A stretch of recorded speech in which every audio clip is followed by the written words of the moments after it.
can tell that on the stream people are talking, but I do not hear anything.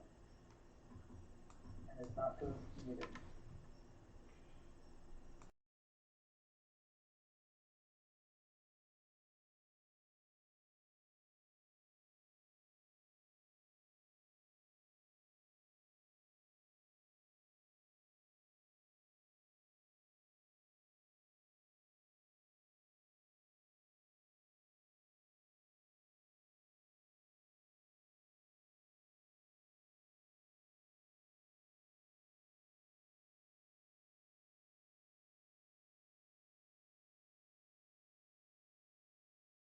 There, I think, I hope.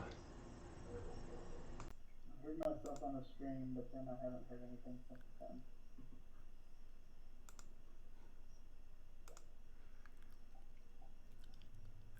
Test, test, test, test. That should be me. Very quietly on the stream, like sounds like I'm in the 3 rooms away. Nope. Okay, I think we got us now. Somebody say junk? Okay, it's getting a little louder. Junk. Hey, there's Junk, Nino. junk. Some folks call it junk. I call it merchandise. Still can hear you. Dang I it. can hear you. Okay, so the stream now sort of sounds like it's normal. Oh.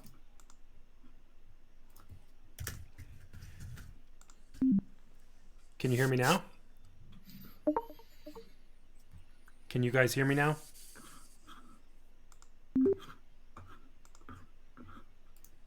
Yep, but it's very quiet. Yes. Can you not hear us saying that we can hear you? Now, how is that? Is that okay? I can hear you. Can you hear Sounds Josh fine. clicking and stuff?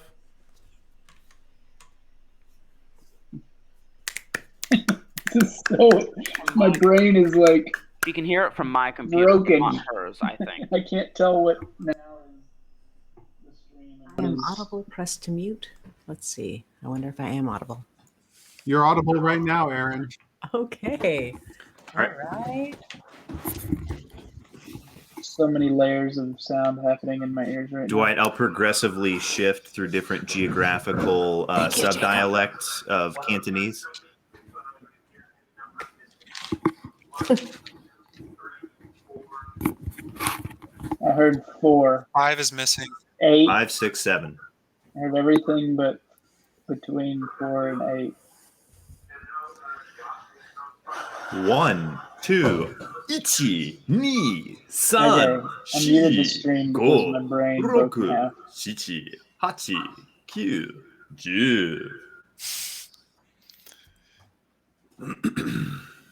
Did everybody hear Hachi? I heard Hachi. Good.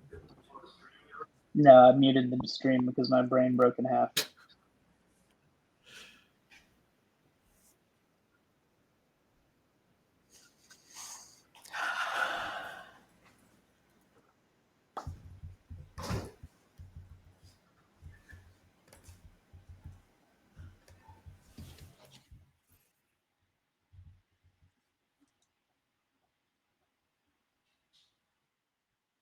One, 2, 3, 4, 5, 6, 7, 8, 9, 10. Okay.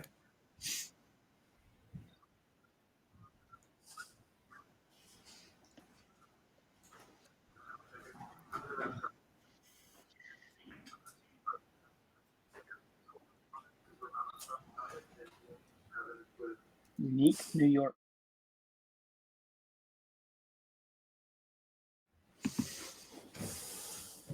So your microphone's working and all that? All right.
Hello, I'm Erin Joy, live in Durham. And I am playing Neno. And I don't know what the arrows are for. Why are their hands pointing? Because we're pointing We're at pointing you. to you. Oh, got it. I'm in a different place on my screen than yours. Okay. Erin Joy, Durham, playing Neno. She's grandmotherly. She is out of town for the first time in her life, and this is the worst vacation. Full refund is coming your way.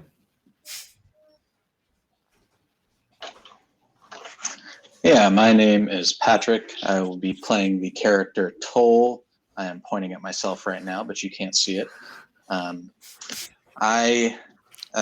Toll rather, has recently crossed corpse looting off of his bucket list as he took Zombie Golb's armor. And he's not sure how he feels about it, but the armor has saved his skin, I think once so far.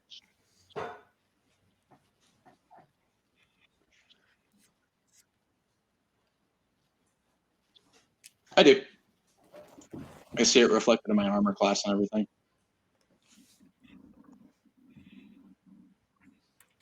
Hey, I'm Belvari, a nondescript human druid.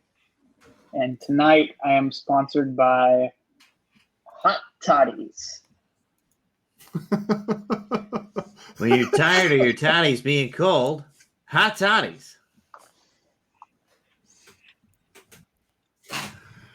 Hey, my name is Matthew Talamini. I'm a writer and web developer based in Providence, Rhode Island. This is my patter. You can find my stuff on MatthewTalamini.com. That's Matthew, TALAMINI.com. I'm playing the shirtless necromancer Diamondback. Currently wearing a like a fur coat, pimp style. So my name is Josh. You can find me all over the internet using JSUICH. That'll find me on Instagram, Reddit, and Facebook. And if you go to Reddit, you can check out the Starfall Collective subreddit. We can talk about fan theories. And you can, bribe me to include your NPCs in the next season.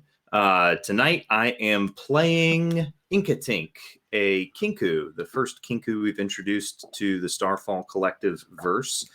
And he's a fun little guy with a lot of fun little voices. I'm looking forward to playing him tonight. Well, thank you.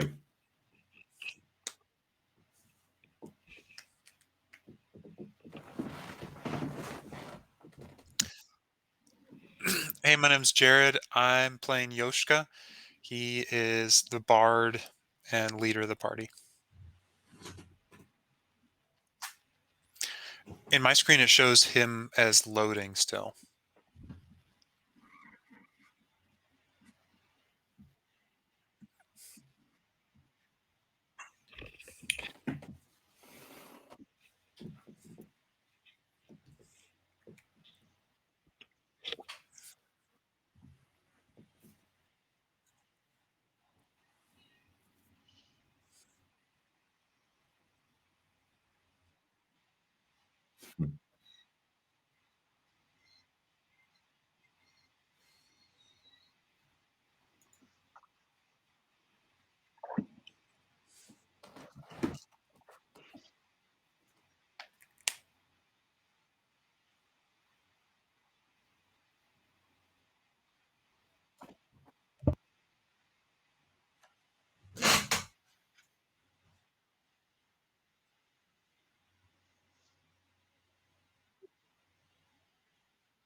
Matt?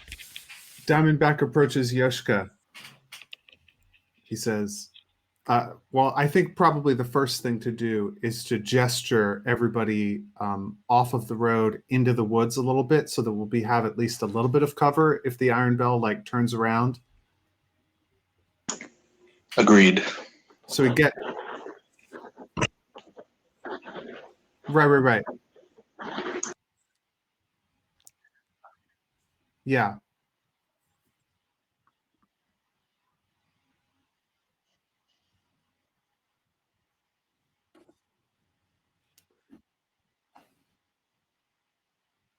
Right. And I want us to hide even better is my first impulse.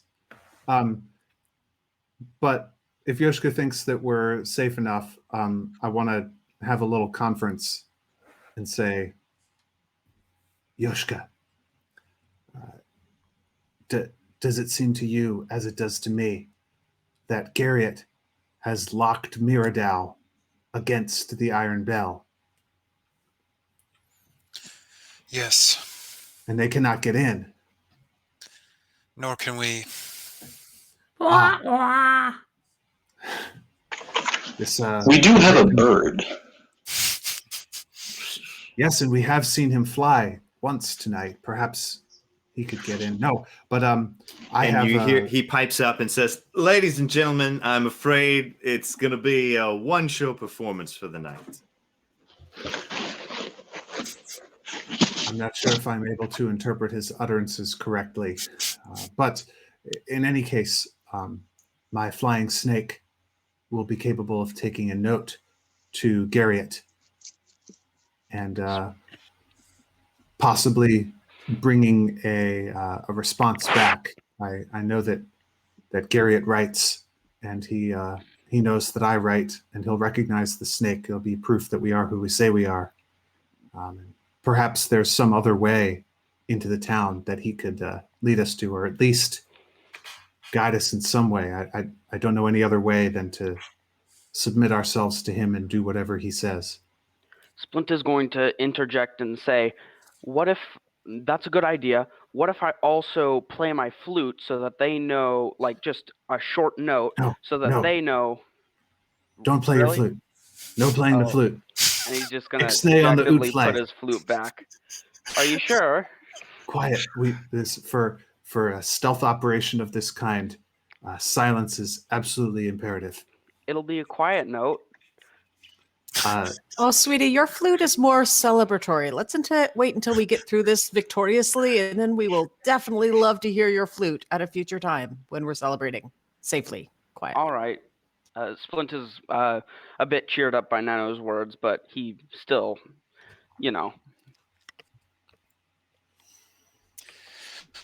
What I know of warding spells, I'm not sure your snake can come down from the top, but we could try.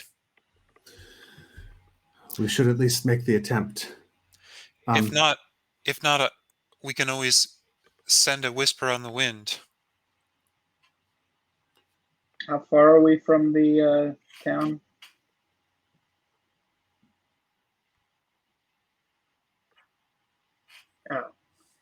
Oh. Gotcha.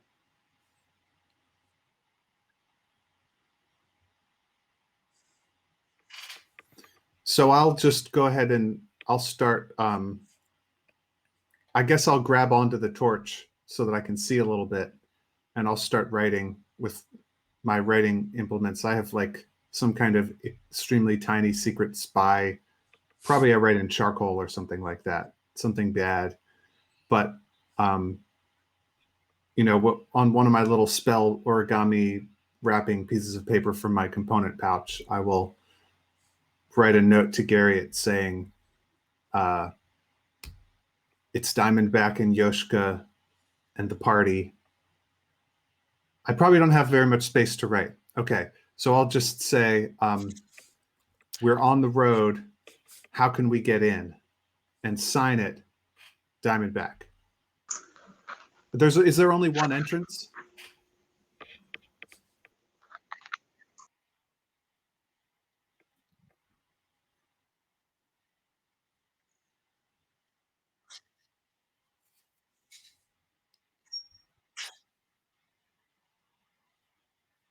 Mhm.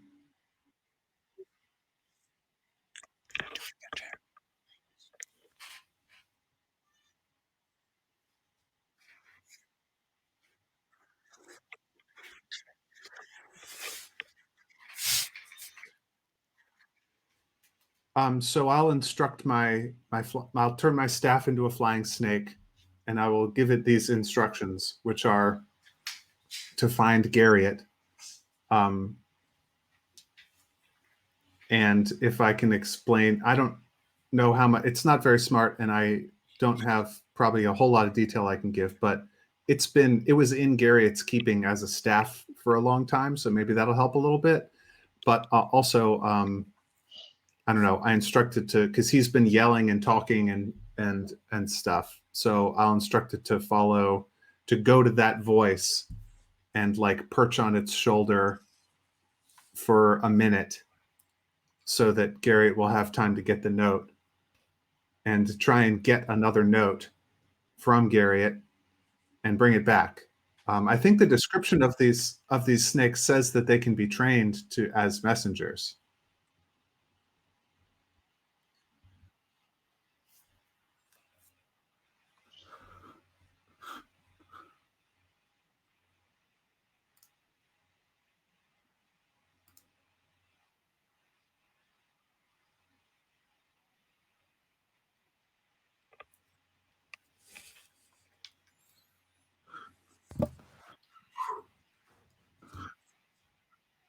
Hmm. Belvari would like to search his memory as to if he remembers any trees in the town. Like, were there trees amongst the buildings, or were there trees all outside of the town?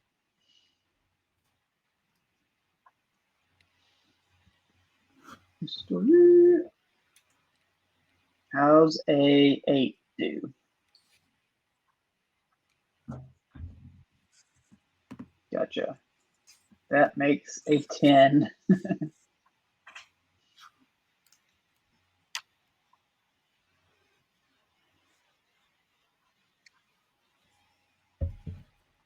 Okay.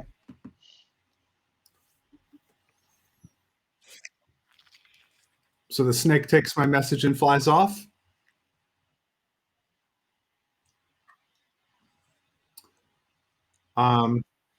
Yeah, I instruct it via direct spell command, which its magic allows me to do, and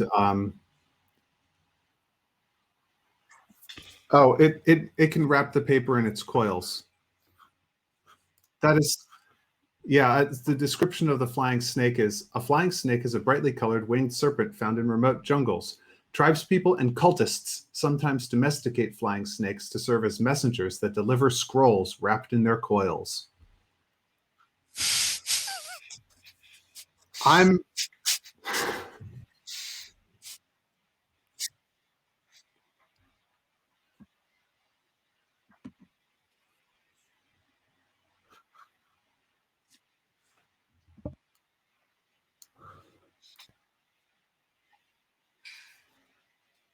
mhm.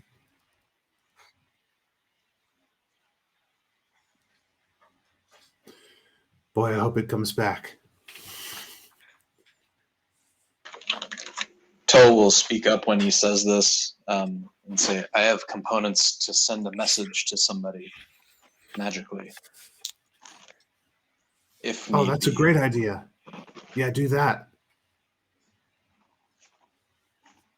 Well, so Toll would have to give the component to somebody else, because I think message only works on you can do it through objects, but only if you're familiar with the person, I think. Oh. And Toll has never met this guy.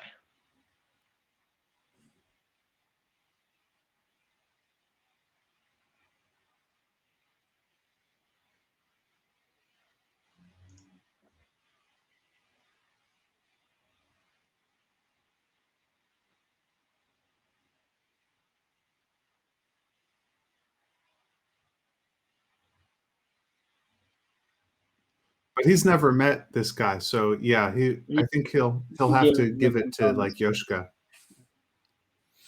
Yeah, I'll do it. We might as well wait to see if the snake comes back, right? Hmm. Good idea. I don't think we should give it very long. I saw Well, I don't a feel like flash that waiting. a flash that looked like it might be magic. I think maybe 2 attempts at the same time might be pressed for time here. Fair enough. I will give. Let's see. It's level 0, so I will give one swift, or I will give one seed of a swift branch lemon tree to Yoshka. You can just consume it, and we'll say I'm spending it. Okay. Yeah, I decremented it. And I said So the spell is 120 feet. Does it feel like I'm within about that? Yeah. Okay. Then I'll send the message to Garriott. Like, we're back. We got Orden. What do we do now?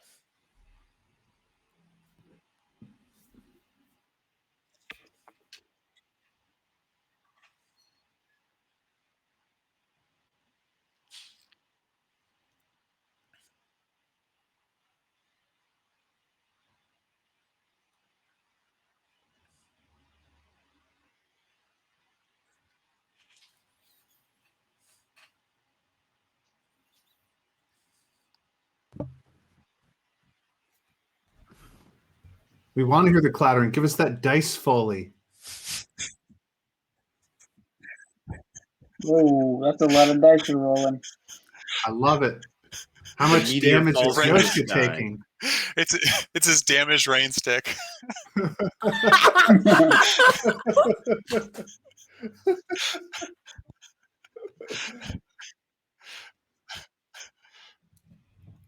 That's going to be the name of my next one shot. The rain stick. Damage rain stick.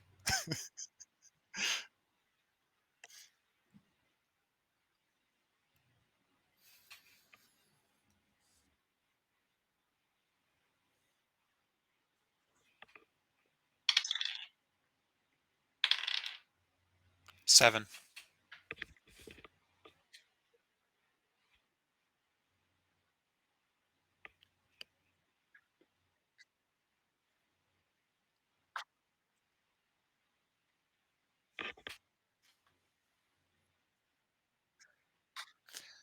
I mean, we did just hear his voice, right?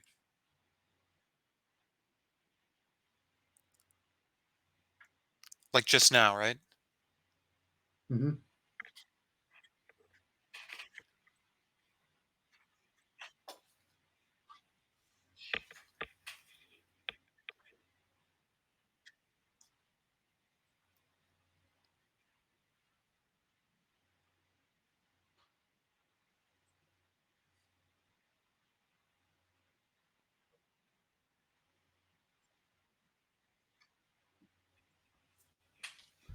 Yeah.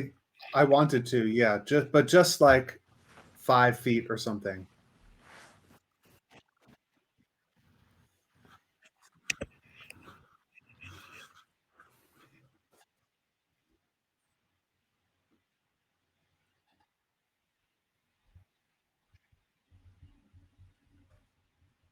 Does it? What Wait, what so difference would we I don't know. perceive between those two? Right. The right then. It seems to me like the spell is just, it says you can cast this spell through solid objects if you're familiar with the target and know it is beyond a magical barrier, is beyond the barrier. So we don't have to know the exact position. We just send it and it knows. Mm-hmm.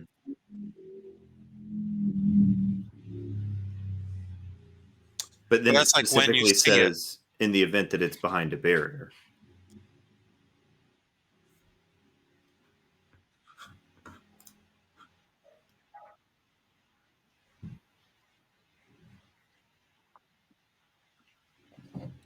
Right.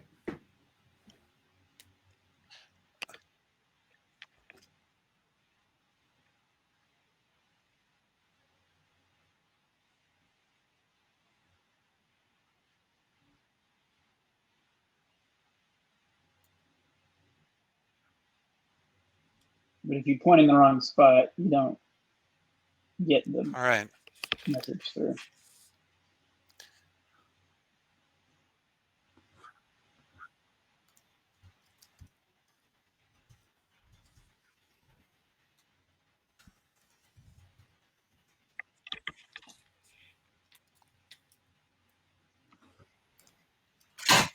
I think we would have stepped off the road in the opposite direction of the town because between the town, we wouldn't have put ourselves in the clearing knowing that there were bad guys at the gate. Right. The point of stepping off the road was to hide in the woods a little bit. I think Inkatink does something really dumb though, and dashes off in the other direction. Yeah, towards the bad guys.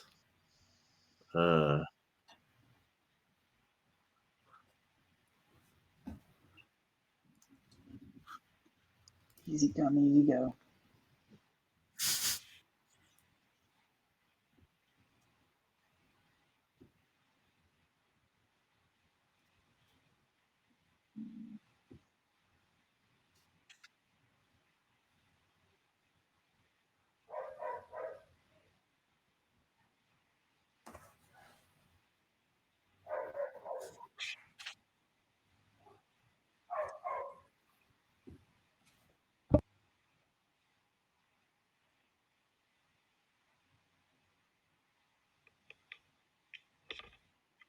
I'm sorry, on the opposite side of the town from where we're standing.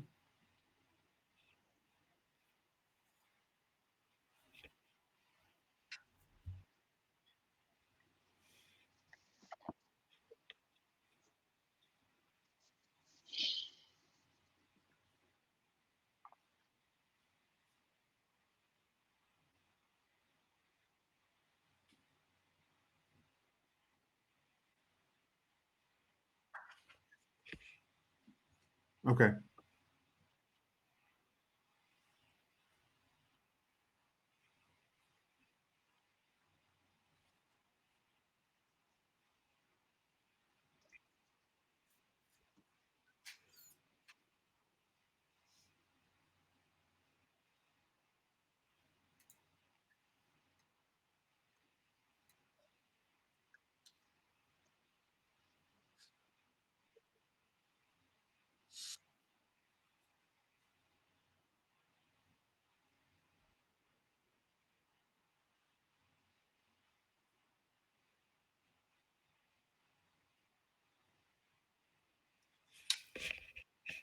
Right.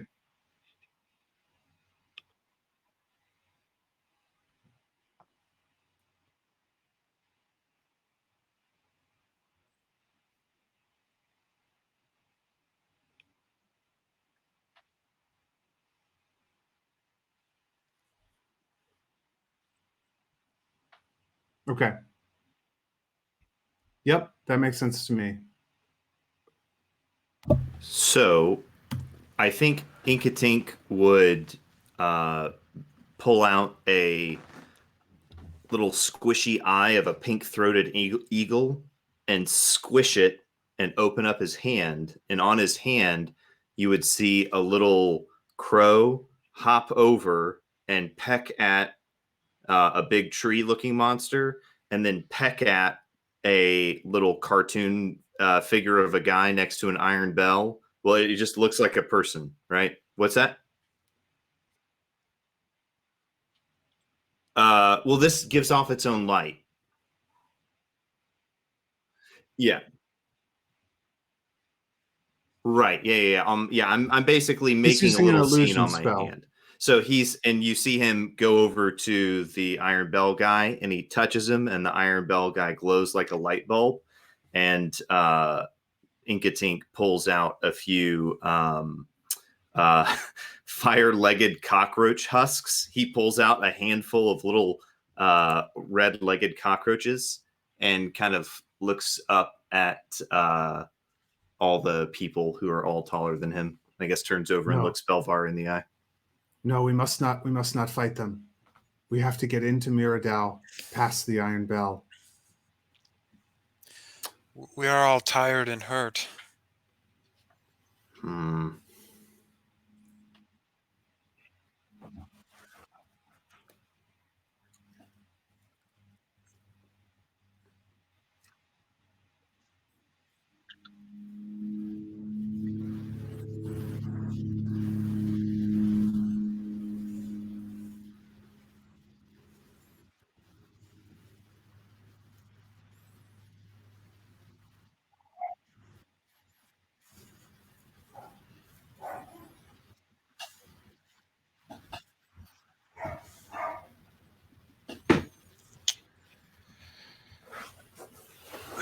How long has it What- been since I sent my snake out?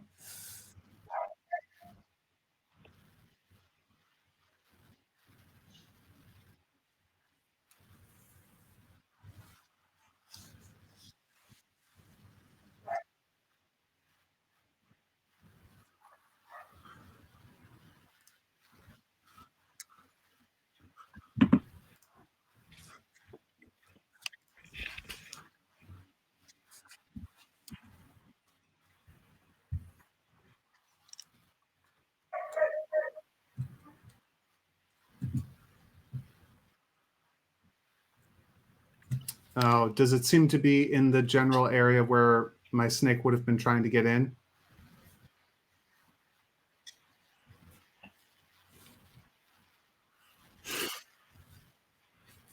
Okay.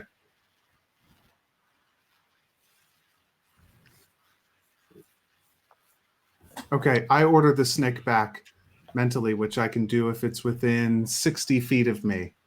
So if it's too far for me to order it to come back to me, then well, actually, I send the order. Does it seem to work? Everyone, I think the message is like an arrow, and I missed our mark. Can listen for and tell me if you find his voice. Yeah, I listen for Garriott as well.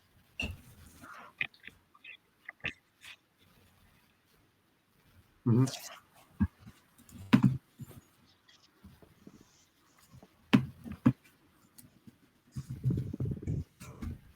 I turn it back into a staff. Zhup.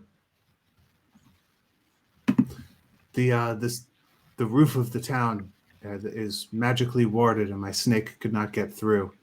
It may be the case that your spell also does the message spell. Can it pass through magical warding? I don't know. I think that It it may cannot. not be able to. So we may be cut off from our friends within, and must come up with some other plan. The sounds and the are making me quite nervous for the fate of our friends inside. What are we going to do?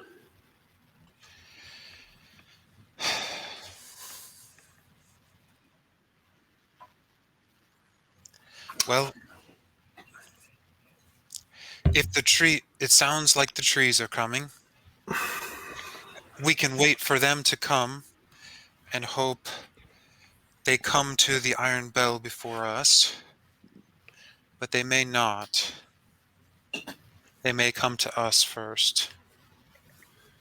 If I put continual flame on the iron bell, they will come to the iron bell first. Inkatink's hands start clapping together.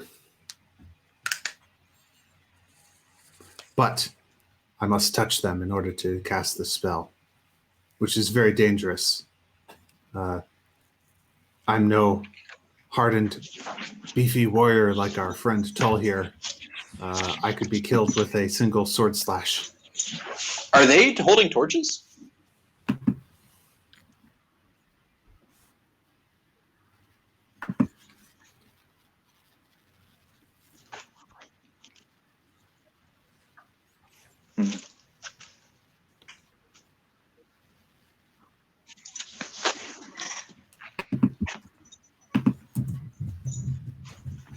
Do they look like they're outside the town, or are we seeing them through the basket?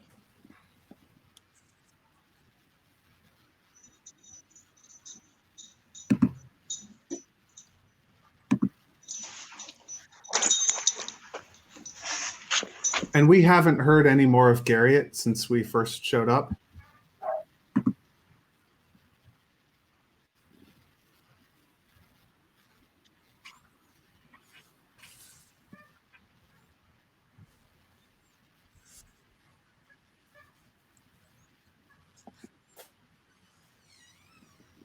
Okay, I guess Belvari walks over to a tree and casts or uses his item to wood walk. Is that what it's called? Yeah, wood walk. Tree Ooh, stride. tree stride. Yes. So I enter in the tree, and now I can see. Let me see. 20 times 3 times 5 is what? 200. 300. 300. I can see every tree of that tree's type within 300 feet. Do any of them appear to be inside the town?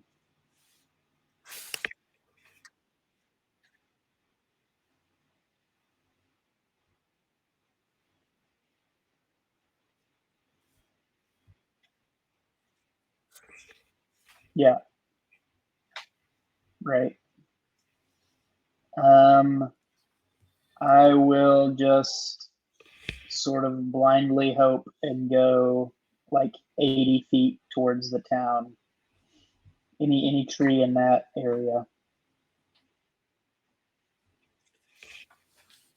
No, I call it 100 feet. Call it 100 feet.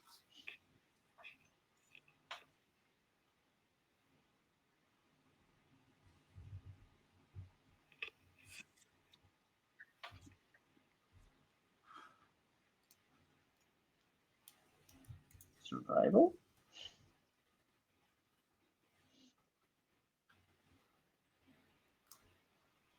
Yeah. Ooh, a natural 1. Oh.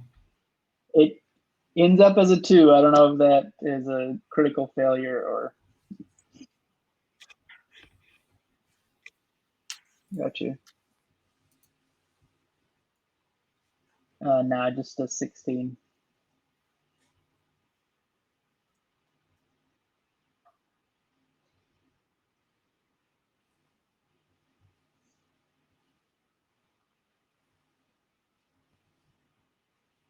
Mm-hmm.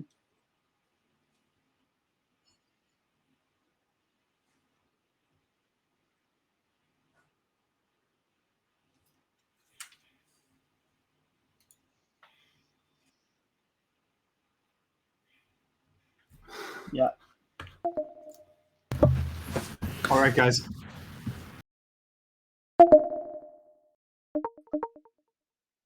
Yeah. Just real quick, LT says on the Twitch chat that he can hear the players, but not you.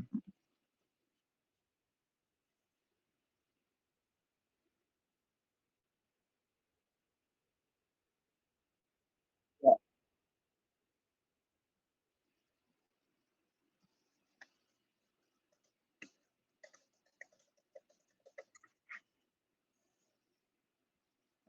It looks like maybe he's yeah, he's left, so we won't be able to tell.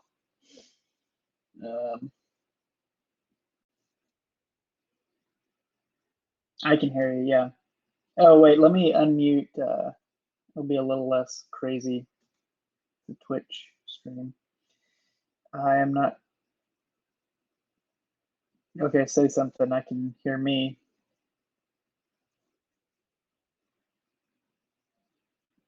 It's taking a little while.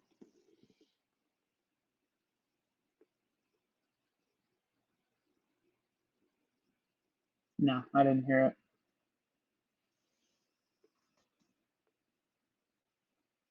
The stream is like.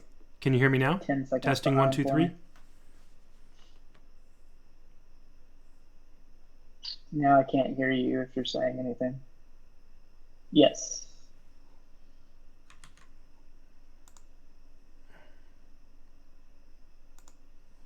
Testing 1 2 3. Can you hear me, Dwight? Yes, and LT says that he can hear you. He also says he's here even though users in chat doesn't. Oh, there he is. Okay, cool. Yeah, so he can hear you now. Okay, great.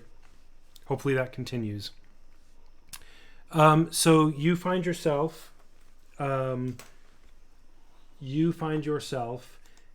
the darkness. There is you're much closer to the lights, but importantly, you're about 10 feet from the outside of the wall of Miradau. You can see very clearly the light coming out of it. It illuminates almost nothing.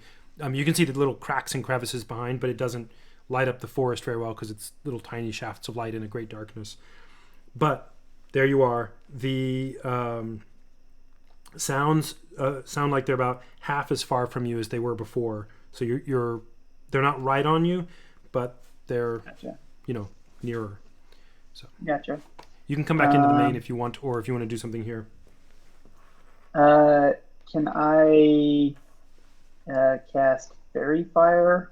A 20-foot cube. Kind of. Can I tell where they would be? Test. Such that I can. Huh? It's weird. I can hear. Sorry, I'm trying to test my audio on Twitch this time because I suspected it might not, but let me see. Yep, okay, it worked. Sorry about that. So can you cast Fairy Fire what? Can I kind of tell? I want to put that 10-foot Fairy Fire cube so that I'm going to get a bunch of those guys, and they'll light up so everybody else can. I think I'm just going to have to be separate from the party because I can't step back over there. I only have one use per day. Okay. It's a level 1 spell. Yeah, so I have 2 components. Tell me, using just north, south, east, west, the sound you hear is coming generally. Sorry, I'll tell you on a clock. The sound you're hearing is coming if 12 o'clock is north. Mm-hmm. It appears, and you can. Sorry, Miradau is the wall that you see is directly south of you, only about 10-15 feet. Uh-huh. The sounds seem to be coming about 20 feet away from you at around 7 to 8 o'clock, 7:30. Lots of chaos. Gotcha. And I'm outside the walls of Miradau. You're outside. Okay. Gotcha. So just using that, tell me how many feet away from you and you would like to cast this and in which direction on a clock. Gotcha. I will put it 40 feet away from me at 7 to 8 o'clock, 7:30. Okay, sounds good. When you do that, and they, if there's anyone in there, they have to do a dexterity save. Okay, dexterity saving throw. Great.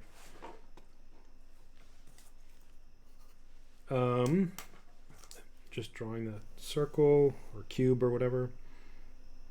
And you said about 40 feet from you. Yeah. Okay. Great. Let me do it. And if they fail, nothing happens. But if they succeed, something does. Yeah. Yeah. And what are they saving against? Oh, yeah. What is my spell save? Spells.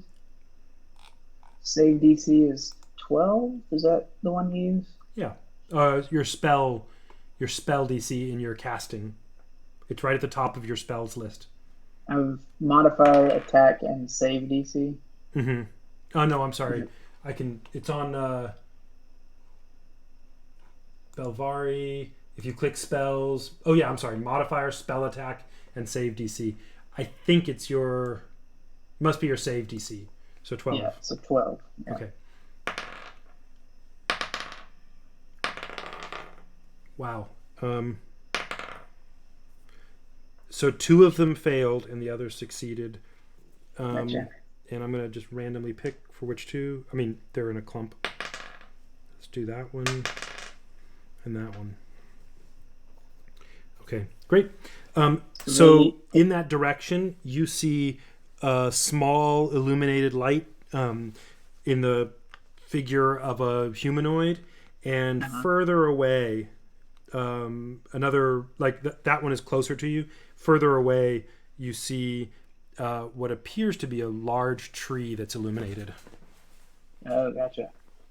And so they're outlined in light, and they shed light for 10 feet radius. Yeah, and in this case, that's causing a really dim illumination.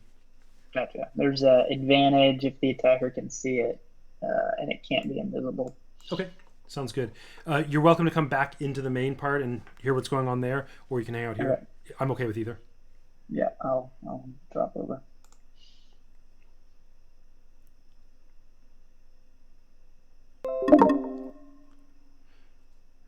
Okay. You guys there? Great. But what do you think about starting with the fairy fire spam? Yeah, let's do it. That's the best way to open, no matter what. So Wait, if we want to be invisible and take their components, though, wouldn't we want to do that before Fairy Fire? It wouldn't Yeah. matter. We'll be invisible No, because Fairy Fire illuminates invisible people. at the time of the casting. If you go into the fairy fire, it does. Right. You don't catch fire with it. Fairy fire ignites on the people in the area when it's Oh. cast. it's an aura. Yeah. So there's a But really good call. small window of opportunity to get in, get the thing, and get away before the end monsters can attack. That's okay. Dead bodies are even easier to pickpocket. But once once we cast Fairy Fire, that's like the battle is on. They're going to Yeah. start searching Yeah. for us. So And Yeah. why do you it need to seems like- spam it? They won't, right? Because it's not they're going to be hit them attacked. all at once. It seems like there's like 5 to 7 of them. They're And not contained within a 20-foot cube. They might not be, but even if they are, Uh, they get to make a dexterity saving throw against it, so it probably won't hit them all. No, they Oh, they that's true. probably are because they're all bunched up together back to back trying to fight off stuff. Right. So they Okay, actually, I've got it, guys. Mr. Roberts got to say, but If we can make something on our side of the road be scary at the time that the first one of them gets picked off by the tree creature, then they will flee not toward us, they'll flee down and around the corner. And the rest of the massacre happens away from the city and they can gate us in. What can we Minor- do that will make them not run our way? minor illusion plus create bonfire plus the voice of a demon coming out of the night. That should Do we have? Can anybody cast fear? There's like a fear spell. A cleverly crafted message might also freak them out. I mean, they might not know exactly what's going on with that. Oh, fear I've is a got very third level little. spell. Never mind. I'm gonna jump. So I'm gonna jump I've in. got Mage Hand. Does anyone have a cannon? A really large bore cannon. Can y'all that hear would me? be just hit the spot right now. Is my mic You've working? It got seems like- Mage Hand. It seems like we should try all of our think it is. non-combat options. First. Are y'all able to hear my And voice? particularly things that don't Anybody? involve a lot of light because we don't want to Fi- draw the bad guys to us. Belvari, I can hear you. Okay. Can you hear me? I'm sorry, Yoshka. Oh. We missed the. I missed the second half of what you were saying. Belvari, can you hear me? Oh, it seems like we should try all of our non-combat things first. Right. If they don't have a good chance of getting us into combat, and then do the things that we know are gonna initiate combat as like our last go. Yeah. Hey guys, can you hear me? We can. Okay, great. So, y'all are discussing this, and They have Very established quietly. the flow chart of combat. good. I bet it'll go exactly that way. Unbeknownst to you, silently in the pitch black, Belvari is gone. You may or may not notice eventually, but that's not unusual for Belvari.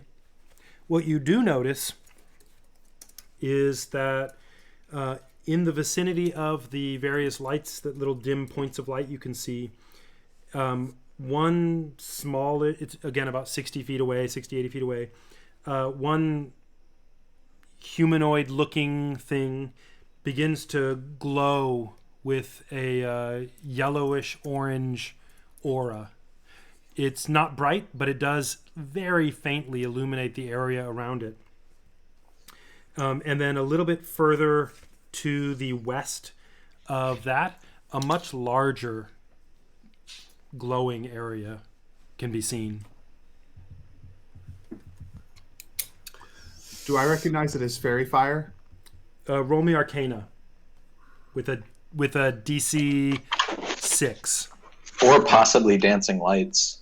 Can I also roll Arcana? Because I'm DC next 6 to Diamondback. for I'm both looking of at you. the same- Yeah. Okay. Dancing lights emits a very, very bright effect. It's like 30 feet of brightness and then 60 feet of dim light. So I'm pretty sure it's not dancing lights, but that might be it. Maybe like dimmed or something. 16 Arcana check. Okay. Yeah, you do definitely recognize it as fairy fire. Nice. Oh, good. I think that means this is on. You hear a chaotic scrambling. You've been hearing it, and again, a deep thud. Inkatink leans over to Diamondback and says, "My dear, they're playing our song." Somebody else has our same plan and is attacking them with fairy fire.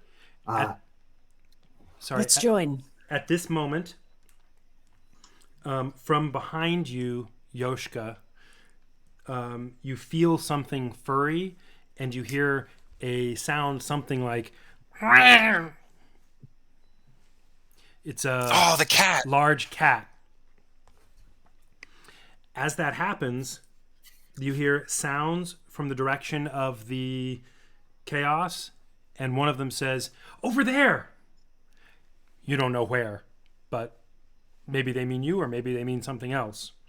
The low, sort of rough, tumbling sound that you've been hearing stops and starts again, seeming to get a little louder and a little louder. Diamondback is like on his belly in the grass doing like Navy SEAL signals. Come on, let's move. Alpha, Bravo team, Charlie, Foxtrot. A few moments later, whatever people say. You probably just said all those things. You don't know why. Awesome. A few moments. Sorry, Yoshka, are you holding the torch with the Circle of the Night Watch? Okay. Is anybody else touching it at the moment? Or Not me anymore. I'm crawling to get within 60 feet of my enemies. Okay. I'm right there behind him. In stealth mode. All of y'all are just there starting. Yoshka, you see, it's hard to describe, but it is a strange sight. Here's what you see, Yoshka. There is this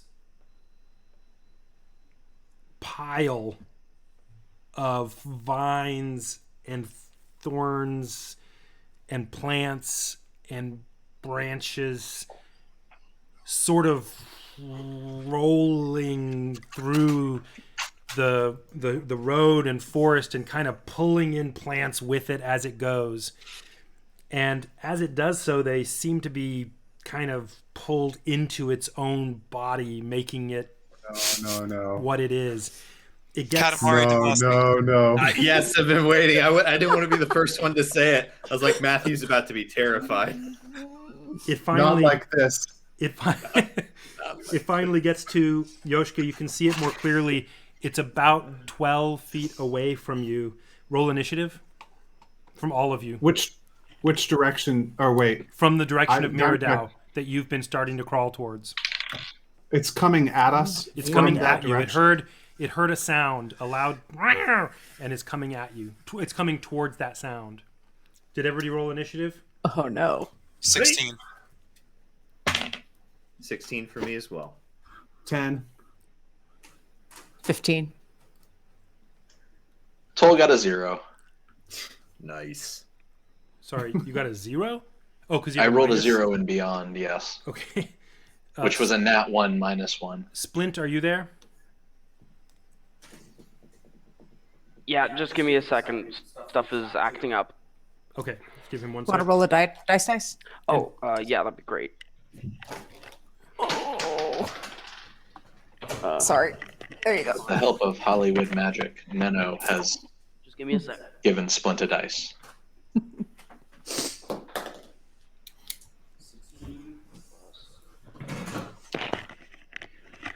That is an 18. Okay. And sounds good.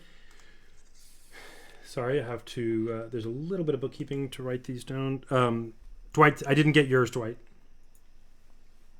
10? Dwight, did you have a 10? 14. A 14. Okay. Sorry.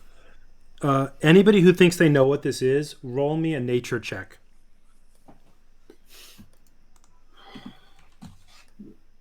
I hope I know what this is. Oh wait, you know what? I'll do it in D&D Beyond. Sounds good. I did it in D&D Beyond, and it was a 16. Okay. That's the third 16 in a row that I've rolled. Mine is a 16 as well. Wow, that's Powerful. strange. I certainly don't know what it is, but maybe Neno does, so I'll roll. If you don't roll a 16, you'll just know that nope, it's gone. It's gone. And Toll wakes up just in time for this action. I'm just kidding.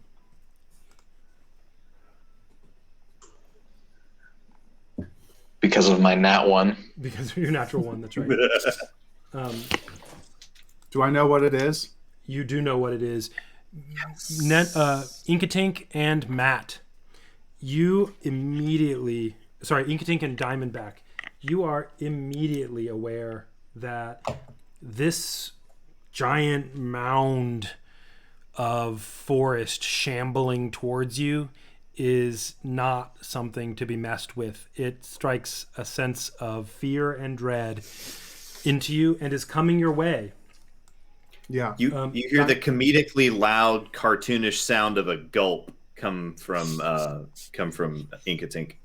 Diamondback says, "We cannot fight this monster. We must flee. It will certainly kill us. Go, run, go away, far away." And he starts going at, I guess the direction would be Nano has expeditious west. retreat out. It is not yet your turn, Diamondback, but give me one Okay. sec, sorry. Hold on.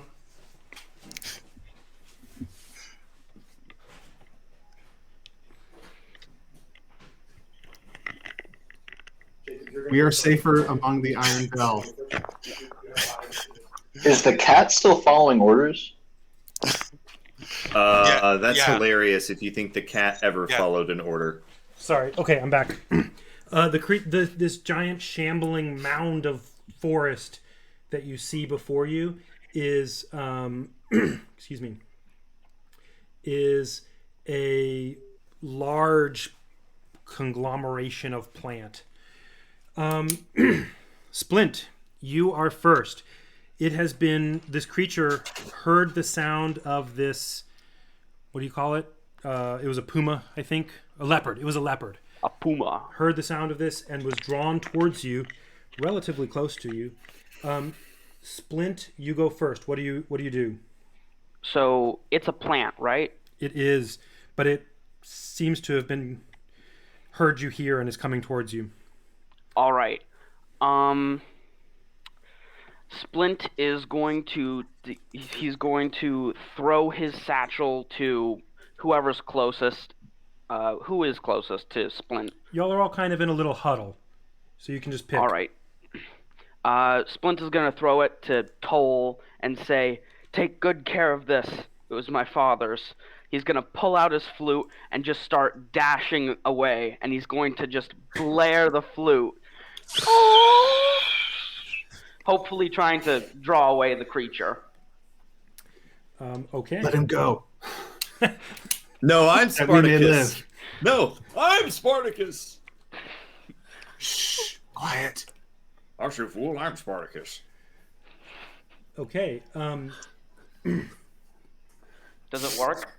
Let me see here. Please say it works. It's not that creature's turn yet, but you sprint off into the distance as quickly as you can. Are you going to dash with it? Your action being running as well? You're going to go as fast as you can? I might actually have vicious mockery, so if I do, I'll cast that on it. Okay. Why don't you check that? All right. As a flute song. Yeah, as a flute song. By the way, Yeah, I are have you it running? Are you running towards the Iron Bell guys? Sure, why not? Okay. I'll try and lead them all away. So the Iron Bell. I cast vicious mockery on the creature, like your mother was a fly trap, and your father smelt of elderberries, and I'm just gonna start dashing towards the iron, just glancing away from the iron bell so that they see me, and just blazing my flute, 12-hour flute solo, that kind of thing. Okay. Okay. And I just want to really quickly look what 1d4 psychic damage on Vicious Mockery. Wisdom saving throw or take. Okay, got it. Sorry, I just had to see what it did.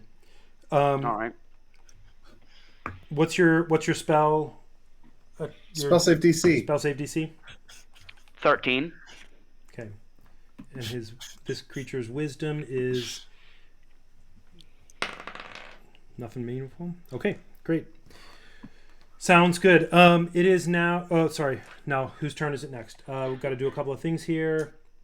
All right. I have a detailed map with the people, so give me 1 sec. Several things happened that, just in the chaos before. This mound that has been shambling towards you pulls off towards this loud sound it's been hearing, coming out, this shrill shriek from Splint's flute, and is no longer coming directly towards you. It seems to be, it made a 60-degree turn away from you and towards Splint as he runs away, and it seems to be following him back towards the action. You lose sight of it, but you also lose sound of it, so that's a good thing. It is now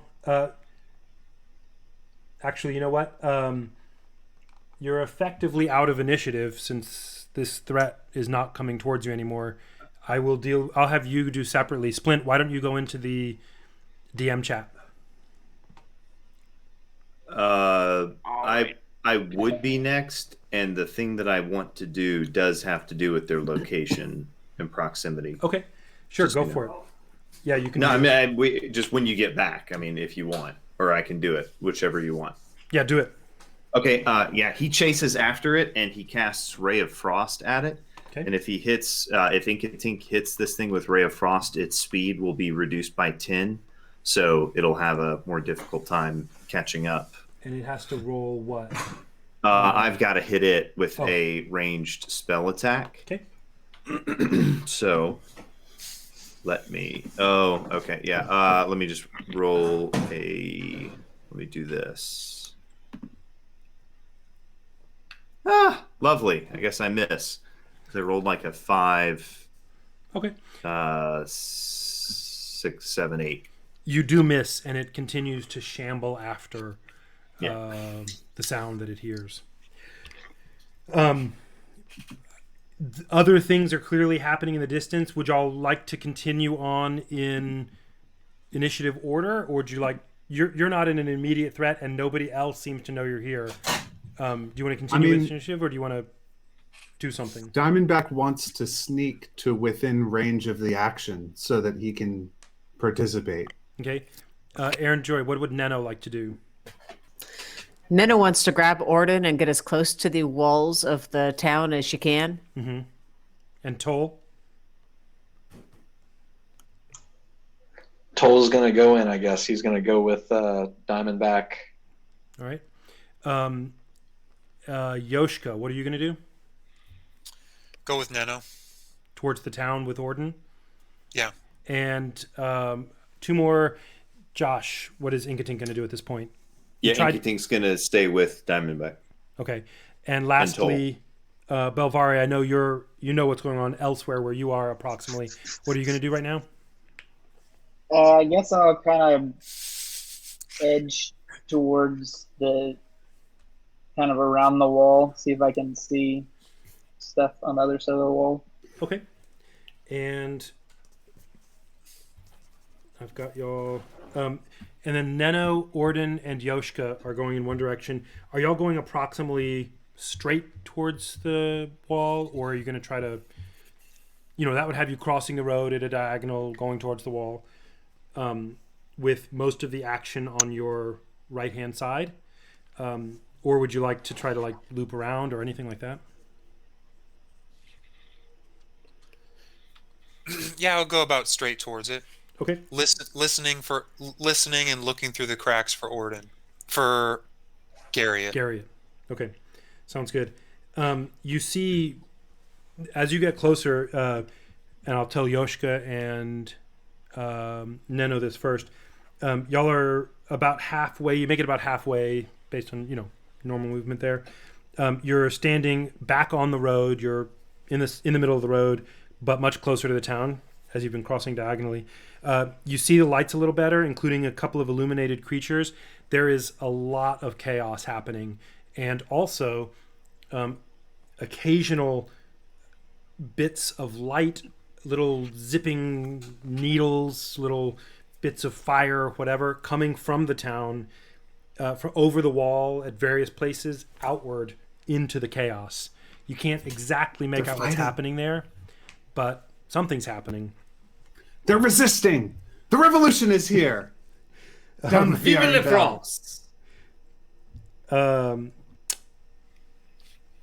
The rest of you, sorry, not the rest of you, Toll, Diamondback, and Inkatink. You are not on the road. You're still off of the road because you're going directly towards where that action is, where the chaos is. You get much closer than you were, and you can see some of these illuminated forms. Maybe a quick retcon if I can. Huh? Neno, did you hand out the expeditious retreats? DM, would I have had to narrate that I did? Because I intended to, but I didn't narrate it. I didn't actually hear a lot of that dialogue, but if that was the plan approximately, if it's like, here, take these or something, then I'm okay with that. I mean, even if you didn't say, here, take these, but if it was like, I've got expeditious retreats for everybody, you interpret, because I wasn't paying attention to that part. Okay, yeah, that was the plan while you were off in the other room. Okay, great. So yeah, then you can have distributed some expeditious retreat. Nice. Belvari. Sorry, go ahead. I'm gonna do that I'm gonna use that spell on myself as we're approaching the wall because it lasts 10 minutes and it seems like it's getting hot. Nice. So the Flash is dashing around. That's right. The bearded Flash. He's like Father Christmas. Belvari, as bearded, you walk, portly, and wicked fast.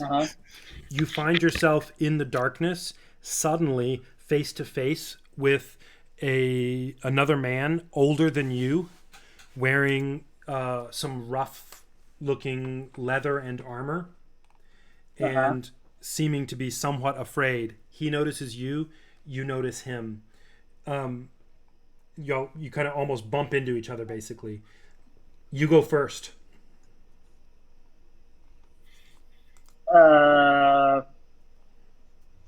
I will say, whisper, are you defending the city? Is that your action? Sure, yeah. You're not a cat?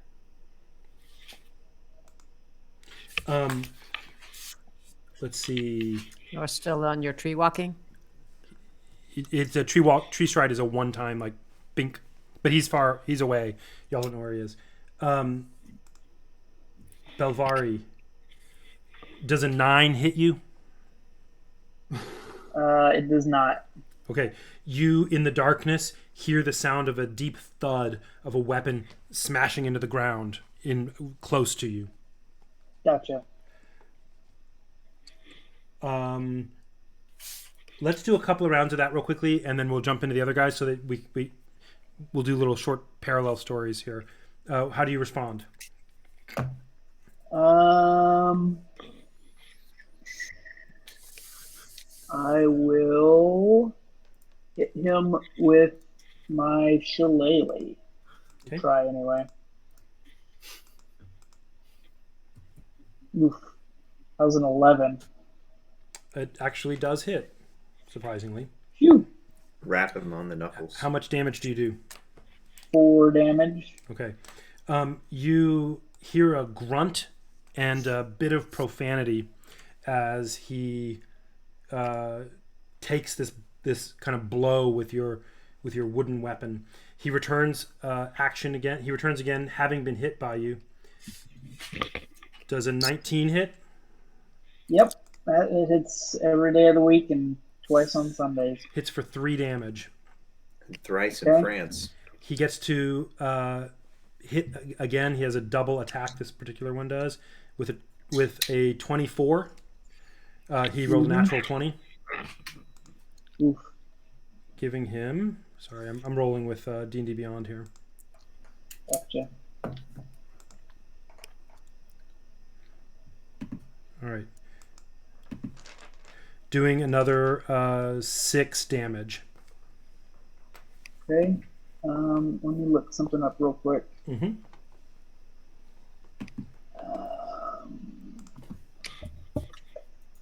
So you all are not quite silently, but in the midst of all this chaos, you are essentially fighting blind based on where the damage is coming from to you, just trading blows, you and one other guy. Okay, so I'm gonna do Thunder Wave. Okay, sounds good. He has to do a Constitution saving throw. Okay, against 12. Against 12. Yeah. Okay. He makes it. What happens to him?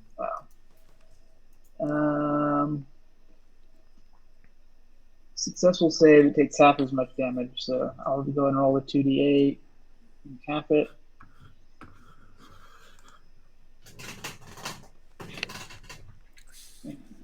So half of 11 is what, 6 or 5? Yeah, our rule is round up. Okay, so he takes 6 and he is not pushed. So Okay, so you all thud off of each other. You're in a pitched combat. We'll come back to this in a second. More chaos happens, but basically, it is next. Diamondback. As you're crouching forward, you pass through the swath of what was definitely this shambling mound. It is no longer here, but you can see that it has sort of pulled vegetation into it, and it's got a rough sort of patch of forest. It's been a while. Directly about 12-ish feet ahead of you and a little to the left, you see an illuminated Iron Bell guy. He's got this fiery aura around him, standing next to another Iron Bell. And almost to... Wait, they're only 12 feet away from me? Approximately. Thus, I heard they were 60 to 80 feet from me. Have I gone forward a whole bunch, or did they come out from the door? You've been crawling forward 60 to 80 feet. Oh, good. Yeah. Perfect. Thank 60 you. to 80 feet is is where Miradau was, and there's a sort of broad range of chaos in front of Miradau, and you're seeing two of the guys. So this is okay, cool. Also, I didn't want to get within 12 feet of anybody, but it's fine. That's when you notice the light. Okay, cool. It's dim, the fairy fire light. Also about the same distance, maybe a little bit further, maybe closer to like 15, 16 feet. By the way, they don't see you. You're enshrouded, assuming your shirt's off. Assuming your shirt's on. Yes, my fur coat is on. Okay. My orc warrior garb. About that same distance. I'll have them loving shirts by the end of this. That's right. Need to get you over here for Simon. About to your, like, straight to your right, instead of the others which are ahead of you and to your left, almost at a right angle to your right, is you now see the larger glowing creature, which is a tree that is just glowing. It's about maybe 15 to 18 feet away. Do any of them seem to be fighting anybody or doing anything? What actions are they, like, poised to do, or what do their stances communicate? Yeah, the two that are in front of you, the two Iron Bell guys, one of them, not the one who has fairy fire, one of them is on the ground as though wounded, not like killed, and the other seems to be assisting him. The tree is just a tree. It's standing there. So there's a guy with fairy fire assisting a wounded comrade. They're both Iron Bell. That's right. There's only one course of action. I want to sneak Inkatink, up. you're right there with him. Sorry, go ahead, Matt. I want to sneak up behind this guy and cut his throat. I know I can't actually cut his throat, but I will use my dagger on his neck region. Inkatink hands him a spell component and winks at him. It's too dark to figure out what the spell component is. That's why you gotta just roll it, baby. You just gotta crush it. Come on. Where's that leap without looking Captain Kirk energy? Could be a touch spell. Could be AOE. I think you have not understood Diamondback's character. I don't think you've understood Inkatink's character. So Diamondback, I hand you the component. You do what you will with it. Diamondback crawls forward stealthily 12 feet to just behind this guy, and then stands up, which will use 15 feet. Behind the fairy fire guy. Behind the fairy fire guy. He's crouching down. I'm standing up behind him. I hit him in the neck region with my dagger. Okay. I don't know the rules exactly about sneak attacks. Is there anything special to know? I don't. So if you hit, I think it's if you hit somebody who doesn't know you're there, you get advantage. Okay, that sounds but fair. I already have advantage because of fairy fire, right? Yeah. So. Okay. Yeah, roll it with advantage. Tell me what you got. That was a bad one. 16 is my best. Give me a second. That hits. Nice. And here comes a tasty 7 points of damage right to his collarbone. I'm going to interpret that as I was about to say, because I'm interpreting this as a sneak attack. Diamondback sneaks up behind him, and you've got this piercing dagger that's not the same as a cutting dagger. But what you actually managed to do is get it and just jab that sharp point straight in and rip forward. It's not enough to kill, but it does do double damage because you had that sneak. Prison stab. That's right. Does that mean to roll the damage die twice? No, I just doubled it. Oh, because okay, so it's. I'm okay if you want to roll it twice instead of what I just did. No. It's 1d4 plus 3, and I rolled a 4, so it would be 7. Right. So I just did 14. That's a crazy huge amount, and thank you, Mr. DM. Sure. Yeah. Inkatink, you're right there with him. What do you want to do here? There's blood everywhere. There is blood everywhere. Or if the one guy's helping out the other guy, that means that they're right there next to each other. Mm-hmm. Could I create a bonfire in a place that would get both of them, or just one?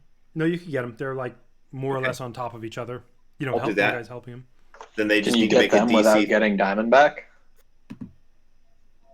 That's the question. Yeah, I mean, you're on one side of them. I'll start the fire on the other side. He's almost hugging them. The one guy. Well, then I guess Diamondback will almost get hurt. I'm willing for you to give it a whirl. But okay. What I'm going to do is I'm going to have you roll a d20 for me. Okay. And a DC 6 to see if you get Diamondback. If you get above 6, you're good. I rolled a 1. Okay. Nice. Okay. All right. Well, everybody rolls a. As with all critical failures, roll it again to see if it's a fail forward. Oh, sure. This tells us the intensity. Okay. Rolled oh man, almost a 20, but an 8. Okay. Do I get a saving throw? You get the normal bonfire experience. Baby. That's fair. I think it's very fair. I'm just checking the type of fog of war, friendly fire, literal fire. We've known this guy for like 5 minutes. Yeah, like a DC 13 Dex saving throw. Oh, okay, so I get a saving throw. I'm gonna roll for these yeah, guys DC 13 Dex. All right, I'm rolling it in D&D Beyond. Oh, doy. I do not make it. That's a 7. 4 plus 3. So what happens, Josh? 1d8 fire damage. Singes and licks all the losers and the failures. And I rolled a 7. Okay. Oh, no. So 7 damage. Ink-a-tink. Um, There goes all is my gone. temporary hit points. okay. Josh has And gone then from some. running And into the then middle some. of battle and getting killed to We're staying gonna- back and killing everyone else. I'm going to narrate 2 things. What Yoshka and Neno see, and then one of the things that you see happen, and then we're going to take our 5-minute break. Yoshka and Neno, you make it approximately to where the wall is. You get up to it, you can see the cracks coming out. You're probably 6 or 8 feet away, but about 10 feet to your left along the wall, you hear the thudding of nearly silent combat of 2 people fighting.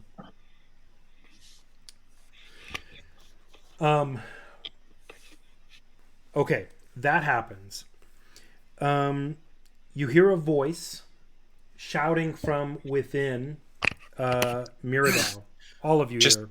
Just to clarify, was the thudding on the inside of the wall? Is that what you said? Outside of the wall, about 10 feet Okay. away from you on the outside of the wall, in the dark.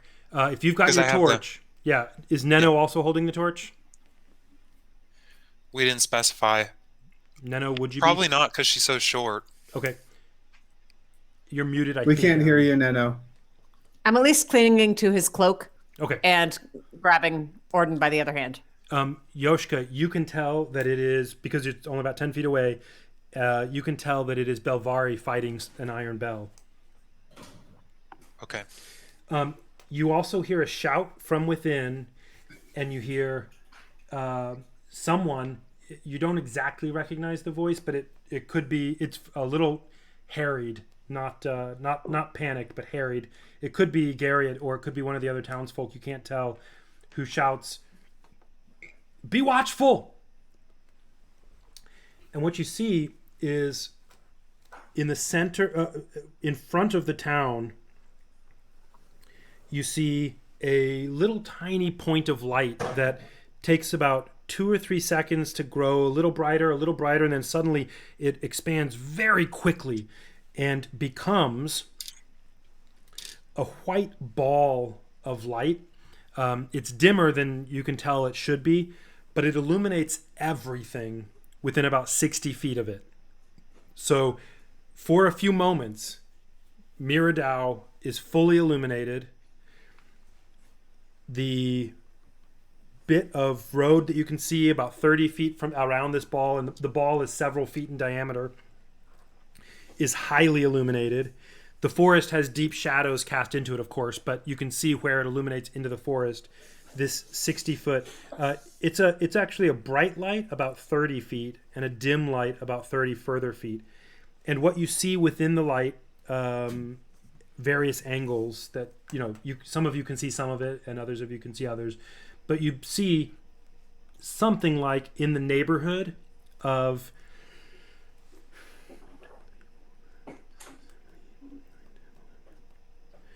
about a little more than a dozen figures fighting in chaos.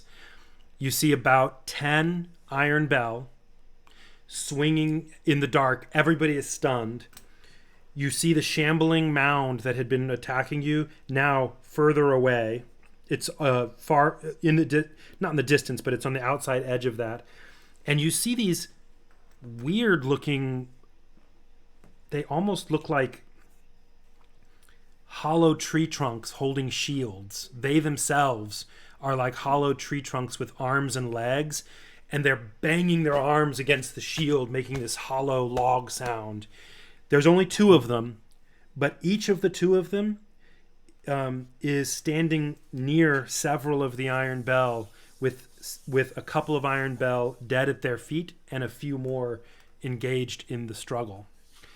So there are these 2 strange wood creatures, the shambling mound, about 10-ish Iron Bell left, and the several of you.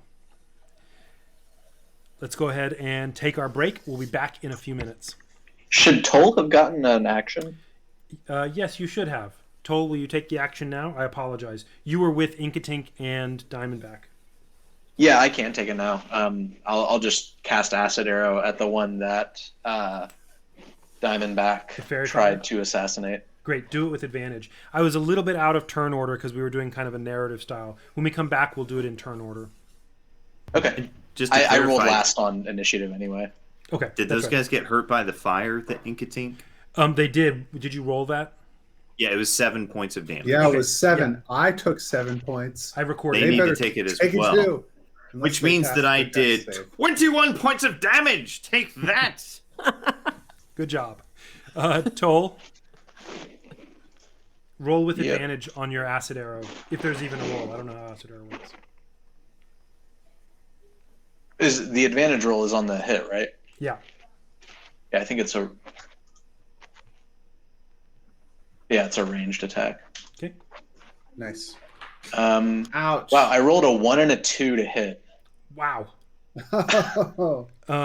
Well, that's a 2. Did you roll the 1 first? Okay. That's right. That It is a ain't 2. 1. Okay, so it's not a critical failure. That sounds good. Just for giggles, I'm going to roll. If I roll a 20, you're going to hit one of the random people in line of sight past there.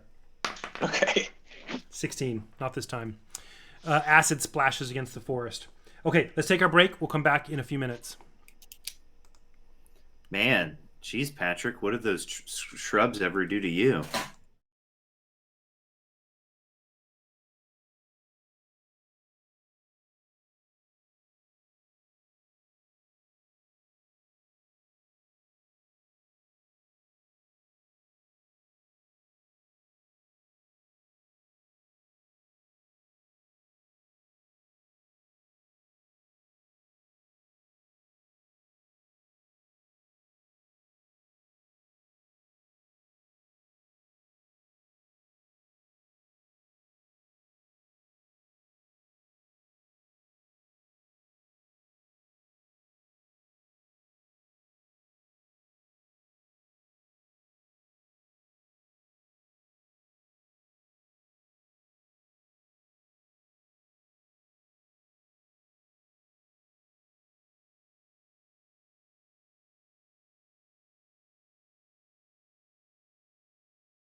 Okay, we're back.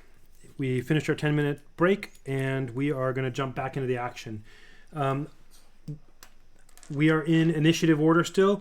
The battlefield has just been illuminated from within Miradau. A bright light has a sphere of light started swelling in front of Miradau and has created a 60-foot sphere of light.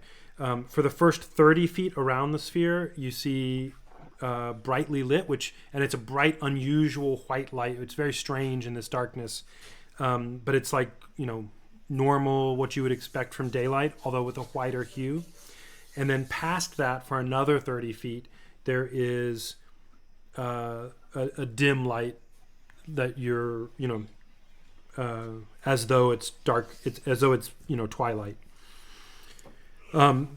Deep shadows are cast into the forest from this light, so it doesn't illuminate everything exactly all the way, but this floating ball of light is creating this illuminated region that does seem to be illuminating most of the chaos and tumult that you hear. Excuse me. Scattered around are about a dozen iron bell. Directly in front of the gate, you can see someone who is clearly the leader of the iron bell. Excuse me. He's a large, burly orc, and he has gone back to facing the town of Miradau, the gate, and he's standing in front of the gate and is shouting at the gate. Garriott is responding to him in the same basic way. They're shouting. The leader of the Iron Bell is shouting, "Open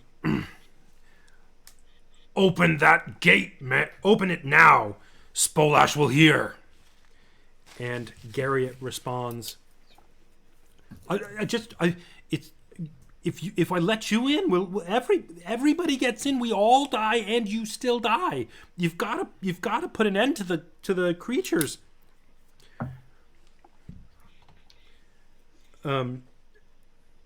Behind him, one iron bell with fairy fire cast on it was until recently helping another iron bell.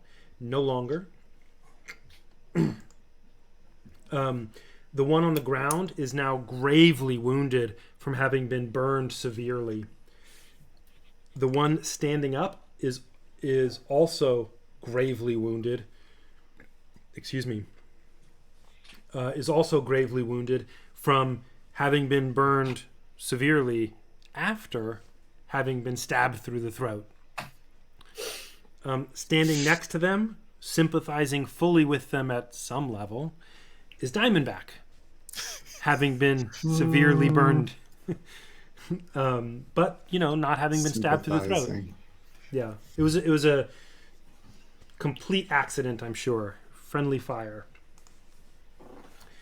You can see in the distance into the woods, past where Diamondback and Inkatink are, you can see a tree enshrouded with fairy fire. Further away from all of you, there are other creatures fighting various little pockets of Iron Bell. These creatures, anybody who would like to, by the way, roll me a nature check and a history check. Just average them, and then tell me if anybody gets above a 14. So these creatures are fighting, and they're just vicious, and they have these. They almost look like cudgels, but it seems to be like attached to their arms. Their arms are wood. They themselves appear to be hollow logs with shields that are like a part of them, maybe, and cudgels, and they have this hollow whistling sound that they make, as though a wind is blowing across, like a bottle. It's got this hollow, deep whistle sound, and they're clanging. They're banging themselves against their shields, and swinging at these others, attacking them. Did anybody make a good above a 14? Told it. Not me. Toll. Yay, Toll! You have heard of these before, and what was your role specifically? The average was 15. Okay. You've heard of these before, and mutter under your breath, such that Inkatink and Diamondback can hear. And what you whisper, what you kind of mutter is, Woodwoads. You know of these, Toll, as chaotic neutral, or maybe lawful neutral guardians of the forest who, from what you've heard, seem bent on purifying the forest and keeping it untainted by things that are not forest. Things like a bell. Sure, maybe Or things town. like orcs, maybe things like humans. So you see that, and there are, like I said, there are 2 of these creatures that you can see. About a dozen Iron Bell who seem to be losing to the 2 creatures. The shambling mound is further off into the distance, just on the edge of the light where you can see, and is now moving towards one of the woodwoads that is attacking a pair of Iron Bell. The course of its direction is taking it towards the front of Miradau, but it doesn't seem to be going there. I'm just giving you a sense of which direction it's going. This chaos is swarming around, and we're going to pick up with some of these fights happening. Give me 1 second. I'm rolling for damage that is happening among the people you're not. Yes, to stimulate a rich tapestry. Whose turn is coming up next? Next, it will be Yoshka, Neno, and Belvari, who also are standing together. That's not for me planning. That's just what happened. It'll be It's Yoshka, convenient. then Neno, then Belvari. In just a second, once I roll these.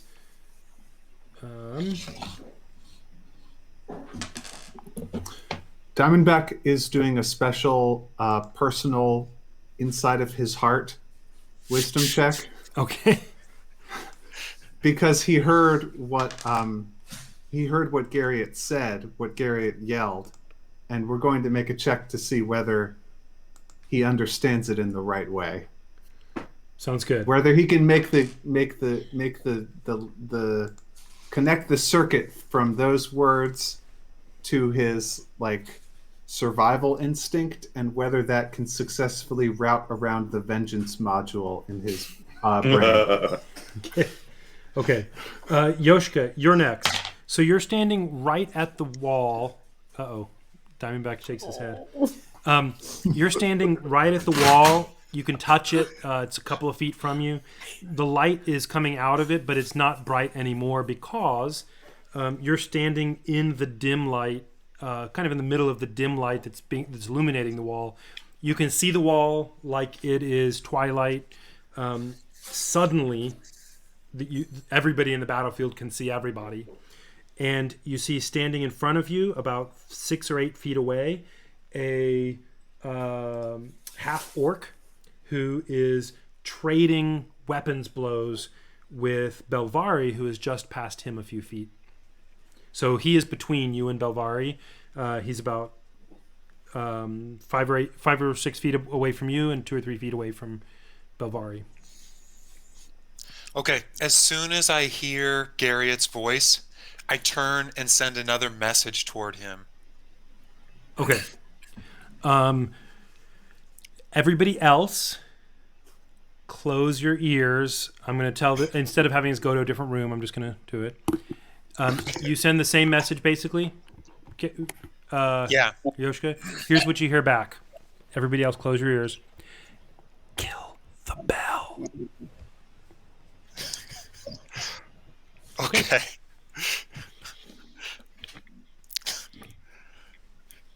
Okay.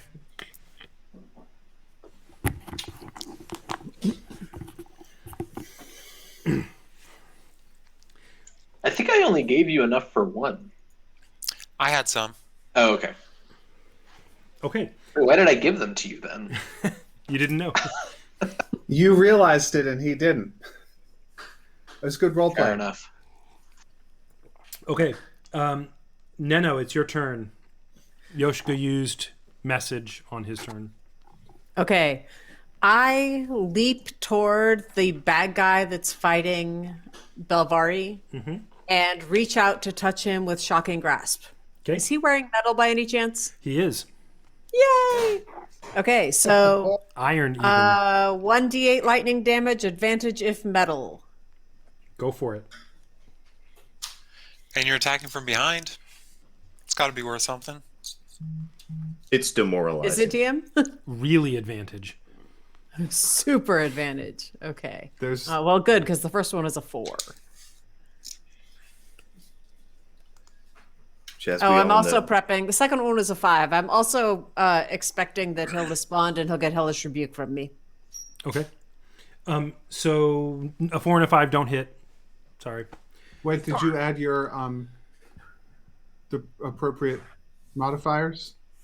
Oh, those were just the rolls. Let's see. This It's probably still not going to hit, but we should add your. Dex and Is your this an proficiency unarmed bonus. strike? Because I've got a +0 for that. No, it's probably a spell Ranged. attack. So your dex. Spell attack, okay. Oh, spell attack is +4 for So cleric. 12. So you should tell him 9. Yep, I I should thought tell she you rolled 9. an 8. I thought she No. rolled an 8. A 5 I and got a 6. 4 5 and and 6. 5. 4 and 5. Okay. Doesn't quite hit, but you were close. Okay. Belvari, this is illuminated, and you now suddenly, to your surprise, see Yoshka and Neno behind you. You see Yoshka leaning against the wall, doing something intently, and Neno strikes out at the guy who's trying to attack you, but doesn't quite hit. However, you are encouraged by the sight.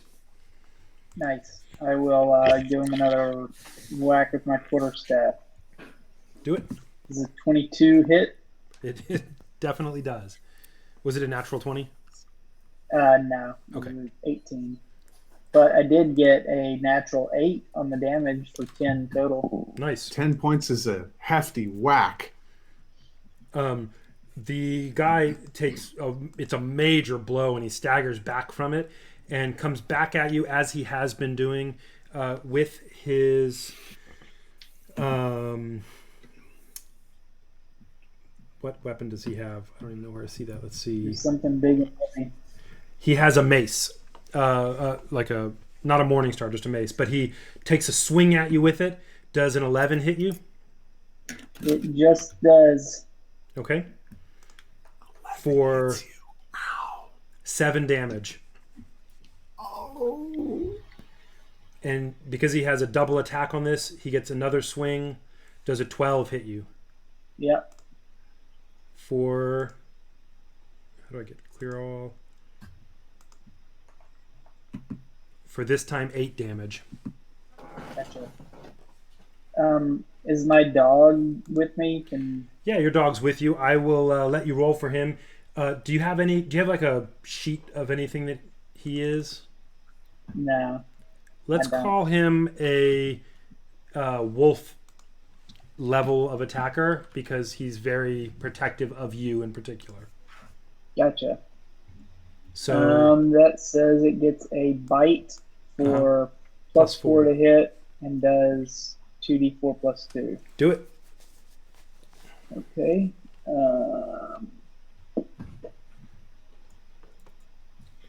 Does a 16 hit? It does. How much damage? I just said it. 2d4. 2d4. 2 plus. So that's 4 plus 2. So 6. 6.